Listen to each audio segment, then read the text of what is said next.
मुंबईतील हवा पुन्हा एकदा दूषित श्रेणीमध्ये पोहोचलेली आहे। मुंबईतील एकूया आज 119 वर आहे, जो की अति दूषित प्रमाणामध्ये गणला जातो। सगळ्यात महत्त्वाचं म्हणजे मुंबईमध्ये अजूनही धुरकट वातावरण आहे आणि धुराची चादर सर्व दूर पसरलेली आहे। दृश्यमानता सुद्धा काही प्रमाणामध्ये कमी झालेली आहे। त्यासोबतच आपण जर पाहिलं तर थंडीचा जो जोर आहे तो सुद्धा आता ओसरत चाललेला आहे। आपण गेल्या काही दिवसांपासून गुलाबी थंडी अनुभवत होतो, मात्र आज हे तापमान जे आहे ते 18 अंशावर पोहोचलेलं आहे आणि 20 अंशापर्यंत उद्यापर्यंत पोहोचेल अशी सुद्धा शक्यता वर्तवण्यात येते। सोमवारी 13.7 अंशावर तापमान घसरल्यानंतर मुंबईतील किमान तापमान मंगळवारी 18 अंश सेल्सिअस इतकं नोंद झाले। हवामान खात्याच्या अंदाजानुसार वाऱ्याच्या दिशामध्ये होणाऱ्या बदलामुळे तापमानात वाढ होण्याची शक्यता वर्तवण्यात येते। सगळ्यात महत्त्वाचं म्हणजे दक्षिण पूर्व बंगालच्या उपसागर आणि लगतच्या पूर्व विषुववृत्तीय हिंद महासागर क्षेत्रातील कमी दाबाचा पट्टा 10 डिसेंबर रोजी तीव्र झाला आणि परिणामी दक्षिण पूर्व वाऱ्यामुळे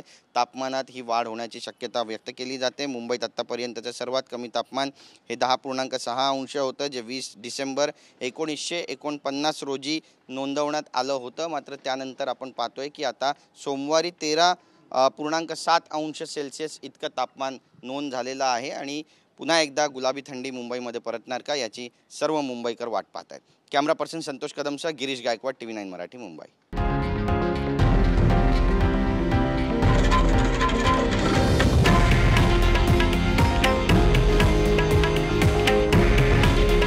हे आहे देशातील नंबर 1 न्यूज नेटवर्क आणि आपण पाहत आहात TV9 मराठी।